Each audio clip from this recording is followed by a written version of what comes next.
ಇನ್ನು ಮುಡಾ ಕೇಸ್ನಲ್ಲಿ ಸಿಲುಕಿರೋ ಸಿಎಂ ಸಿದ್ದರಾಮಯ್ಯ ಪರ ಜೆಡಿಎಸ್ ಶಾಸಕ ಜಿಟಿ ದೇವೇಗೌಡ ಬ್ಯಾಟ್ ಬೀಸಿದ್ದಾರೆ. ಎಫ್ಐಆರ್ ಆದ ತಕ್ಷಣ ರಾಜೀನಾಮೆ ಕೊಡಬೇಕು ಅನ್ನುವಂಥ ಒಂದು ನಿಯಮ ಇದೆಯಾ, ಕುಮಾರಸ್ವಾಮಿ ರಾಜೀನಾಮೆ ಕೇಳಿದ್ರೆ ಕೊಡ್ತಾರಾ ಅಂತ ಅಬ್ಬರಿಸಿದ್ರು. ಇದು ದೊಡ್ಡ ಸಂಚಲನ ಸೃಷ್ಟಿಸಿದೆ. ಎಫ್ಐಆರ್ ಬಿತ್ತು ಅಂದ್ರೆ ಯಾರು ಇರುವಂಗೇ ಇಲ್ಲ. ಬಿಜೆಪಿ ಅಶೋಕ್ ಅವರು ಇರುವಂಗಿಲ್ಲ, ಜನತಾದಳ ಇರುವಂಗಿಲ್ಲ, ಕಾಂಗ್ರೆಸ್ ಇರುವಂಗಿಲ್ಲ. ಎಫ್ಐಆರ್ ಬಿದ್ದಟ್ಟಿಗೆ ರಾಜೀನಾಮೆ ಕೊಡಬೇಕು ಅಂದರೆ ಸಿದ್ದರಾಮಯ್ಯನವರ ಅನಿರೀಕ್ಷಿತ ಘಟನೆ, ಆಕಸ್ಮಿಕ ಘಟನೆ, ಇದನ್ನ ರಾಜ್ಯಪಾಲರು ಇನ್ವೆಸ್ಟಿಗೇಷನ್ ಮಾಡಿ ಅಂತ ಹೇಳಿದ್ರು. ಜಸ್ಟಿಸ್ ಹೇಳಿದ್ರು, ರಾಜ್ಯಪಾಲರು ಹೇಳಿದ್ರೆ ಸರಿಯಾಗಿದೆ ಅಂತೇಳಿ.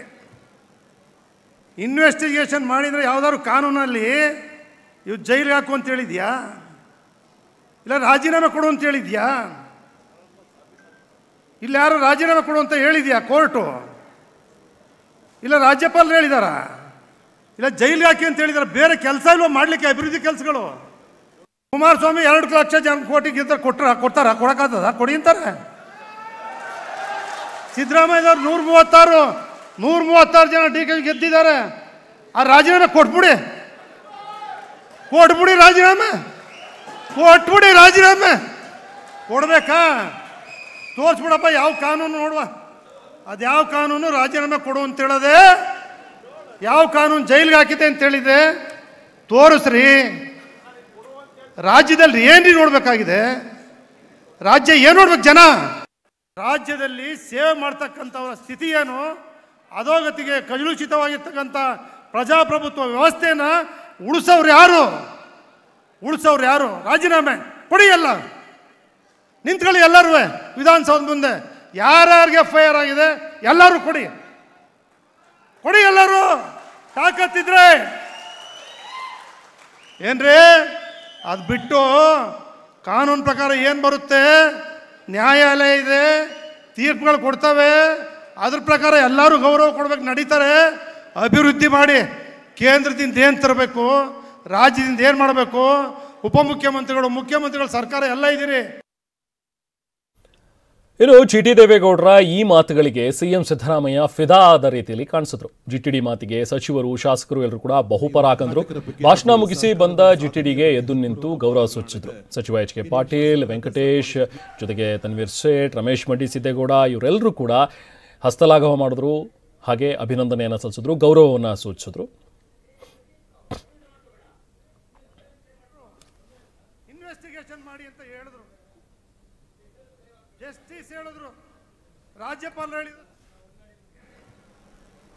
ಇನ್ವೆಸ್ಟಿಗೇಷನ್ ಮಾಡಿ ಎಫ್ಐಆರ್ ಬಿತ್ತು ಅಂದ್ರೆ ಯಾರು ಇರುವಂಗೇ ಇಲ್ಲ. ಬಿಜೆಪಿ ಅಶೋಕ್ ಅವರು ಇರುವಂಗಿಲ್ಲ, ಜನತಾದಳ ಇರುವಂಗಿಲ್ಲ, ಕಾಂಗ್ರೆಸ್ ಇರುವಂಗಿಲ್ಲ. ಎಫ್ಐಆರ್ ಬಿದ್ದಟ್ಟಿಗೆ ರಾಜೀನಾಮೆ ಕೊಡಬೇಕು ಅಂದರೆ ಸಿದ್ದರಾಮಯ್ಯನವರ ಅನಿರೀಕ್ಷಿತ ಘಟನೆ, ಆಕಸ್ಮಿಕ ಘಟನೆ, ಇದನ್ನ ರಾಜ್ಯಪಾಲರು ಇನ್ವೆಸ್ಟಿಗೇಷನ್ ಮಾಡಿ ಅಂತ ಹೇಳಿದ್ರು.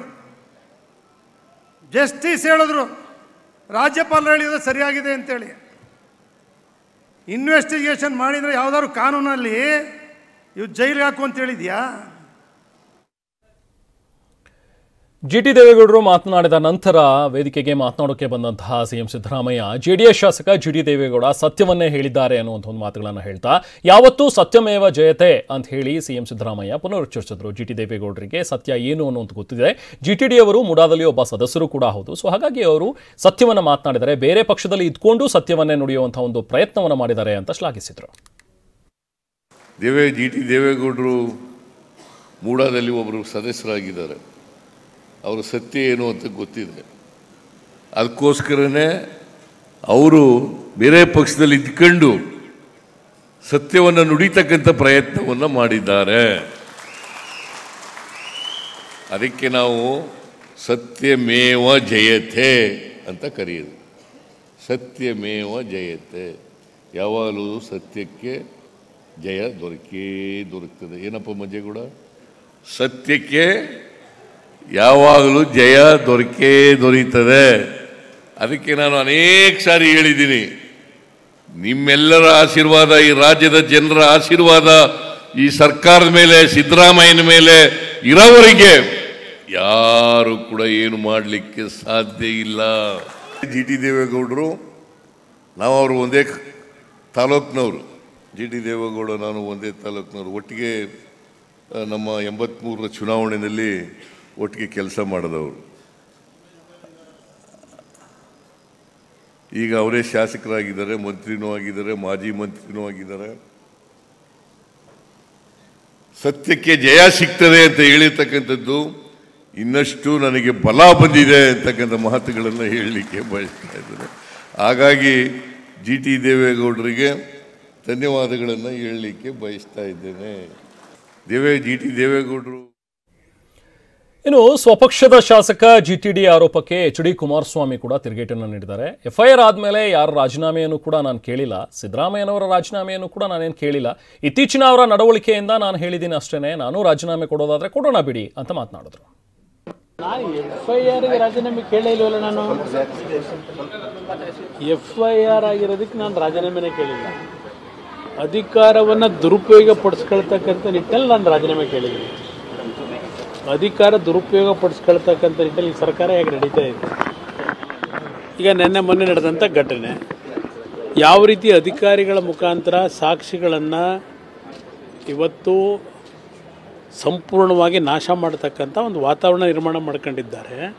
ಅದರ ಹಿನ್ನೆಲೆಯಲ್ಲಿ ಹೇಳಿದ್ದೇನೆ, FIR ಈಗ ನನ್ನ ಮೇಲೆ FIR ಇದೆಯಪ್ಪ, ನಾನು ಎಷ್ಟು ಸಲ ಹೇಳಲಿ, ನನ್ನ ಮೇಲೆ ಹಾಕಿರೋ FIR ಏನಿದೆ ನನ್ನ ಮೇಲೆ FIRನಲ್ಲಿ? ಇಲ್ಲ ದುಡ್ಡು ತಗೊಂಡಿದ್ದೀನೋ, ಇಲ್ಲ ಸರ್ಕಾರದಿಂದ ಏನಾದರೂ ಫೇವರ್ ಮಾಡ್ಕೊಂಡಿದ್ದೀನೋ ನನಗೆ ಸ್ವಂತಕ್ಕೆ? ಏನಿದೆ ಇದರಲ್ಲಿ? ನಂದು ಅಡ್ಮಿನಿಸ್ಟ್ರೇಷನ್ ಡಿಸಿಷನ್ಗಳು.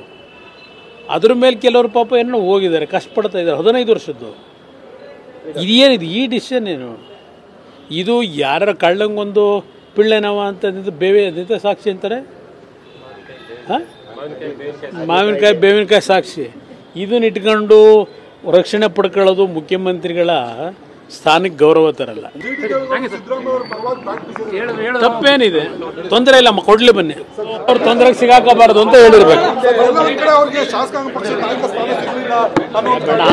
ಆಮೇಲೆ ಚರ್ಚೆ ಮಾಡೋಣ.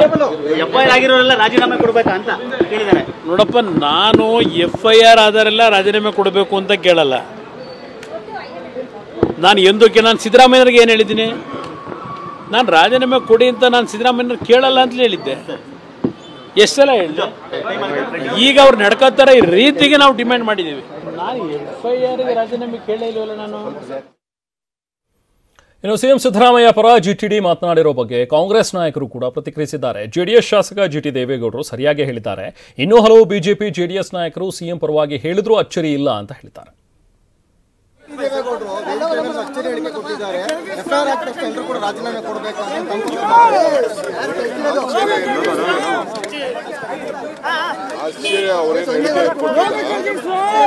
ಕುಮಾರಸ್ವಾಮಿ ಅವರೇ ಪ್ರಾರಂಭದಲ್ಲೇ ಈ ಪಾದಯಾತ್ರೆ ಮಾಡೋದು ಬೇಡ ಅಂತೇಳಿ ಅವ್ರು ಹೇಳಿದ್ರು. ಆಗ ಕುಮಾರಸ್ವಾಮಿ ಅವರು GT ದೇವೇಗೌಡರು ಅವರ ಮಾರ್ಗದರ್ಶನದ ಮೇಲೆ ಅವ್ರು ಮಾತಾಡಿದ್ರು. ಅದನ್ನ ಮುಂದುವರಿಸಿದಾರೆ ಅಷ್ಟೇ. ಅವ್ರ ಕೆಲವು ಒತ್ತಡ ಇತ್ತು, ಎಲ್ಲಿ ಮಂತ್ರಿಗಿರಿ ಡ್ರಾಪ್ ಮಾಡ್ತಾರೋ ಮತ್ತೊಂದೇನೋ ಕೆಲವೇನೋ ಭಯ ಉಳಿಸಿದ್ರು ಅಂತ ಯಾರೋ ಸುದ್ದಿ ಹೇಳ್ತಾ ಇದ್ರು. ಬಹುಶಃ ಅದನ್ನ ಅವ್ರ ಒತ್ತಡದ ಮೇಲೆ ಅವ್ರು ಸ್ವಲ್ಪ ಪಾರ್ಟಿಸಿಪೇಟ್ ಮಾಡಿದ್ರು ಅಷ್ಟೇ. ಈಗ ಅವ್ರು ಅವತ್ತೇನು ಹೇಳಿದ್ರು ಇವತ್ತು ಅದನ್ನು ರಿಪೀಟ್ ಮಾಡಿದ್ರು. ಒಳ್ಳೇದನ್ನು ಹೇಳಿದ್ದಾರೆ, ಅದನ್ನೆಲ್ಲರೂ ಫಾಲೋ ಮಾಡಬೇಕು. ಎಲ್ಲರೂ ಅವರು ಗುಂಪಿನವರು ಒಳ್ಳೆಯದನ್ನು ಹೇಳಿದ್ದಾರೆ. ನಾನು ಇದನ್ನು ಹೇಳಿದ್ದೇನೆ, 25 ಜನ ಕೇಂದ್ರ ಸಚಿವರ ಮೇಲೆ ಇದೆ, ಬೇರೆ ಬೇರೆ ರಾಜ್ಯಗಳ ರಾಜ್ಯ ಸಚಿವರ ಮೇಲೆ ಕೂಡ ಸುಮಾರು ಒಂದು 200-300 ಕೇಸ್ ಇರ್ಬೋದು, ಮಂತ್ರಿಗಳಾಗಿದ್ದಾರೆ. ಈಗ ನಾನು ಕೂಡ ಇದನ್ನು ಹೇಳಿದ್ದೀನಿ ಬೆಂಗಳೂರಿನಲ್ಲಿ. ಈ ರೀತಿ ಎಲ್ಲರೂ ಕೊಡ್ಲಿಕ್ಕೆ ಆಗೋಲ್ಲ.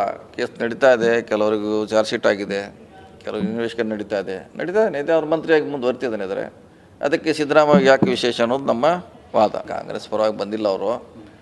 ಅಲ್ಲಿರೋರು ಭಾಳಷ್ಟು ಜನ ಈ ಒಪಿನಿಯನ್ ಇದೆ ಅವರಲ್ಲಿ. BJPಯಲ್ಲಿ ಇರೋರ್ದು ಇದೆ, JDS ಇರೋದು ಭಾಳಷ್ಟು ಜನ ಈ ಒಪಿನಿಯನ್ ಇದೆ ಅವ್ರದ್ದು. ಅಥವಾ ಮೂಢ ತಂಟೆಗೆ ಬಂದರೆ ಎಲ್ಲರ ಬುಡಕ್ಕೂ ಬರುತ್ತೆ ಅನ್ನೋ ಕಾರಣಕ್ಕೆ ಅದನ್ನು ಡ್ಯಾಮೇಜ್ ಕಂಟ್ರೋಲ್ ಮಾಡೋಕ್ಕೆ ಈ ರೀತಿಯಾದಂಥ ಹೇಳಿಕೆ ಇಲ್ಲ, ಹಾಗೆ ಹೇಳಲಿಕ್ಕೆ ಆಗೋಲ್ಲ. ಅದನ್ನು ಇನ್ನೂ ಅದ್ರ ಬಗ್ಗೆ ಚರ್ಚೆನೇ ಮಾಡಿದೆ. ಈ ರೀತಿ ನನಗೂ ಬರ್ತೈತೆ ಅವ್ರಿಗೂ ಬರ್ತೈತೆ ಹೇಳಲಿಕ್ಕೆ ಆಗೋಲ್ಲ. ಈಗ ಸಿದ್ದರಾಮಯ್ಯ ಬಂದಿದೆ, ಅದನ್ನು ಅವರು ಡಿಪೆಂಡ್ ಆಗಿ ನೋಡ್ತಿದ್ದಾರೆ ಅಷ್ಟೇ. ಮೂಢನೇ ತಪ್ಪು ಒಪ್ಕೊಂಡಿದೆ. ಹೌದು, ನಮ್ಮ ಕಡೆಯಿಂದ ತಪ್ಪಾಗಿದೆ, ಅದಕ್ಕೆ ನಾವು ಇದನ್ನು ಕಾಂಪನ್ಸೇಷನ್ ಆಗಿ ನಾವು ಕೊಡ್ತಾ ಇದ್ದೀವಿ ಅಂತ ಅವರೇ ಹೇಳಿದ ಮೇಲೆ ತಾನೇ ಇದಾಗಿರೋದು. ಸೊ ಇದು GT ದೇವೇಗೌಡರಿಗೆ ಚೆನ್ನಾಗಿ ಗೊತ್ತಿದೆ, ಅದಕ್ಕೆ ಅವ್ರು ಹೇಳ್ತಾ ಇರೋದು. ಇದು ರಾಜಕೀಯ ಪ್ರೇರಿತ ಅಂದ್ಬಿಟ್ಟು ನಾವು ಡೇ 1 ಹೇಳ್ತಾ ಇದ್ದೀವಲ್ಲ, ಈಗ ಅದು ಸಾಬೀತಾಗಿದೆ ಅಲ್ವಾ. ಸೊ ಇದು ಪ್ರಕರಣ GT ದೇವೇಗೌಡರು ಏನು ಹೇಳಿದ್ದಾರೆ ಅದು ಕರೆಕ್ಟ್ ಹೇಳಿದ್ದಾರೆ. ಅಲ್ಲಿ ಯಾವುದೇ ರೀತಿಯಾದಂಥ ಹಗರಣ ನಡೆದಿಲ್ಲ. FIR ಕೊಟ್ಟಿದ್ದ ಆದ ತಕ್ಷಣ ಏನಿದೆ ರಾಜಕೀಯ ಪ್ರೇರಿತವಾದಂಥ ನಾವು ಮೊದಲಿಂದನೂ ಹೇಳ್ಕೊಂಡು ಬಂದಿದ್ದೀವಿ. ಅದೀಗ JDS ನಾಯಕರು ಹೇಳ್ತಾ ಇದ್ದಾರೆ, ಇನ್ನೂ ಒಂದೆರಡು ದಿನದಲ್ಲಿ BJP ನಾಯಕರು ಕೂಡ ಹೇಳ್ತಾರೆ.